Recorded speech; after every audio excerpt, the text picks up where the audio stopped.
What is going on, crypto family? This is your boy Random Arts coming with a quick video. And on this video, guys, we're going to be talking about Bitcoin, guys. And not a lot of people that I've seen is even talking about this, guys. Bitcoin right now is set to have probably one of the biggest bull run in the history of Bitcoin. And I don't even think I'm, selling this even hard enough. I think I'm actually underselling it from what is potentially to come, guys. So I'm going to walk you guys to why I feel like Bitcoin is going to have one of the biggest pumps ever due to these factors. So make sure you guys do me a huge favor, hit the like button, hit the subscribe button, and I definitely love to hear you guys' thoughts and opinion about Bitcoin. Now, one thing about it, guys, a lot of time when I make videos like this and it's not specifically talking about bone, I don't get a lot of views and not a lot of people tune into this, but you definitely need to know the macro side of things, because the macro side of Bitcoin or the overall crypto market helps you have the conviction to be able to stay into your alt positions, guys. Because Bitcoin could have a slight decrease where it's at 4% down, where you could see other alts get down 30, 40, 50%, all due to the fact that Bitcoin is going down slightly. And again, money is going to move faster out of alts because it is more speculative, and they're going to try to use that capital to try to buy the dip on Bitcoin. So hopefully you guys understand that part as well. But the reason why I feel like Bitcoin is going to have one of the biggest pumps in Bitcoin history, and this may actually be the one of the easiest time in history to be able to make the amount of money that you could potentially do in cryptocurrency, which is right now, guys.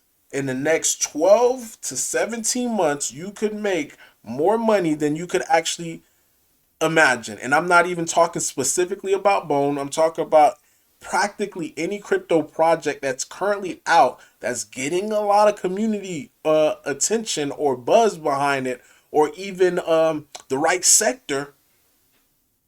You can make potentially a lot of money, guys. And I mentioned before, we saw the prelude. I said it before. I was like, this is the prelude when all these memes were going crazy of what to actually come. And I am super confident that I am right about this. So I'm going to go ahead and walk you guys through history, because again, history is a very good teacher. Now, it doesn't always, match, but it definitely rhymes.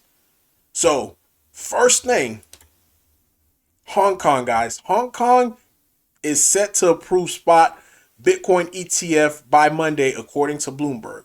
So if this happened, guys, this is gonna be very, very massive for Bitcoin. Keep in mind, if you was here during the past bull run, in comparison to all the other bull run, that was like one of the lamest bull run. Even though a lot of people made a lot of money, it was actually lame in comparison to the prior Bitcoin halvings, or the prior Bitcoin run, or the crypto run, I should say. And the main reason why it was lame is because China wasn't involved, guys. A lot of the money that was flowing into Bitcoin, flowing into, back in 2016, 2017, was due to the fact that China was buying up Bitcoin, the Bitcoin whales from China.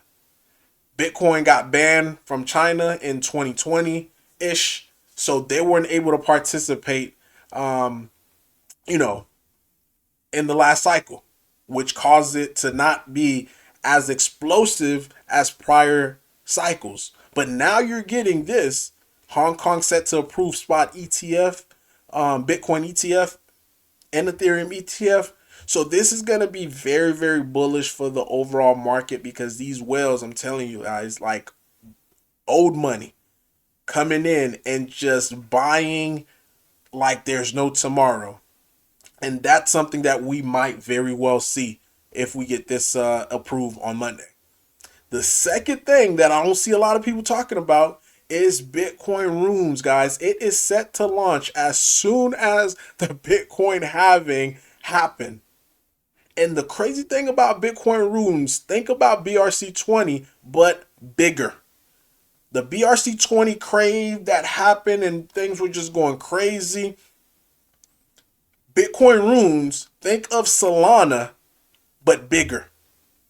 Because these are going to be meme tokens that is going to be launching pretty much on the Bitcoin chain, guys, which is going to make things super explosive. Think about this. 54%, guys, of the market contain Bitcoin. Market cap is currently $1.3 trillion, meaning a lot of capital is poured into Bitcoin, since this is the pretty much this is the chain token where people have to use to transact on the runes. It's going to cause a lot of people to go ahead and buy up the token. Another thing that happened too back in 2016, 2017 was the ICO runs. And a lot of time for those ICOs, in order for people to participate in these ICOs, they had to buy Bitcoin to be able to transact, to be able to buy whatever cryptocurrency that they needed to do for the pre-sales. This is going to be the same thing for runes, where people are going to need to buy Bitcoin to be able to participate onto this. So it is going to cause even more buying pressure, guys. This is, like I said, this is legit, is going to be one of the, and again, I'm saying it, but I think I'm still underselling it.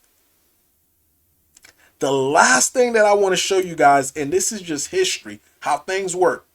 So back in roughly June of 2011, $31.90 was the all-time high. By the time the Bitcoin halving happened, it was 60% off. You know, when the Bitcoin halving happened and we had this dip, we're 60% off of its all-time highs. Then following the next cycle, it took 2 months before we got past the all-time high. And you saw a big pump of 99,900%. So if you invested $100, you would have got $9,900. Crazy. So the second cycle, or the second halving, we were 45% off from our all-time high. You know, after we set the all-time high, then had this pullback during the halving. So when the halving happened, we were 45% off, right? Then it took us 8 months just to reach back our all-time high. Then followed by a big pump of 3,064%. So from the halving, we saw a 3,064 pump percentage. So if you invested $100, you would have got back $3,064. Crazy. Now, all of this was the time where you had China, you had the ICOs happening. So it was just a big pump to Bitcoin. Now, during the last halving, we're 55% off from our all-time high when the third halving happened. And it took us roughly 6 months till we reached the all-time highs right there. Then followed by only a 622% pump. So now you're seeing the big difference as far as like why we didn't see a huge pump like this, because China wasn't in the mix. And they made up a lot of the volume back in the second halving.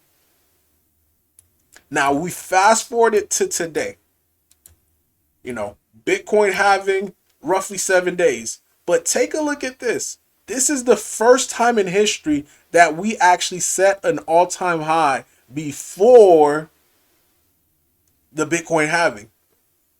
And if the halving would have happened today, we would only be 2% off of our all-time high.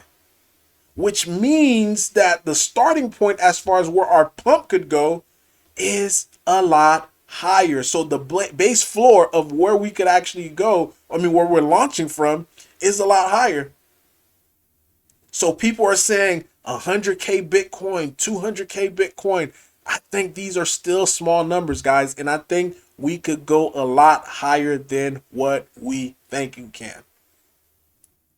Because I know we got 7 days left, but I don't see this. If we even did the combination as far as like the average between the other three halvings, which would roughly be around like 55%, us being down from where the, if the halving would happen. But I don't see us getting down 55%. It could happen, but in 7 days, because people are just buying the dip like crazy. Not only do we have this, you have Fidelity. They just came out and they said they're gonna do something as far as for Bitcoin, advertising Bitcoin after the halving. Now you getting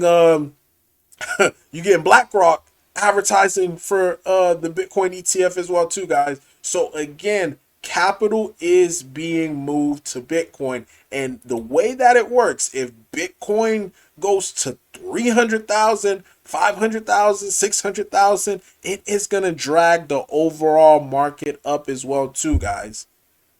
So you could see an Ethereum possibly $15,000, $20,000, guys. And these are not from the realm of impossibility. You could see a Shiba Inu sitting at point two zeros and a one due to the fact that Bitcoin is bringing in that much capital. And if Shiba Inu does well, Bone is going to automatically do well as well. But this is what we got to think of. And I see a lot of people are just super panicking, being overly dramatic. I mean, if you lasted this long, and again, I'm not giving you guys any financial advice, but if you're selling 7 days before the halving, when we're only 2% off from our all-time highs, then I'm sorry, you're just pretty much just screwing yourself over. And when you could legitimately change your life, change your situation in the next 12 to 18 months, guys. But yeah, I digress. At the end of the day, I have my plan. The only thing that I could do is just let you guys know what I'm doing. You make your own game plan just to be able to decide what you're going to do. But as of right now, for me, what I'm doing is looking for all these other tokens that had the pump that are down bad, and I am buying the boat. I already have my bag for Bone, so I'm straight there. So now I'm looking for other plays. I mean, I've been looking for other plays, I've been buying other plays, but I'm even looking for other standards that I could actually be able to get into as far as token standards. But that is all I have for you today, guys. Let me know in the comment down below your thoughts, your opinion about all this. Random Art signing off. Peace.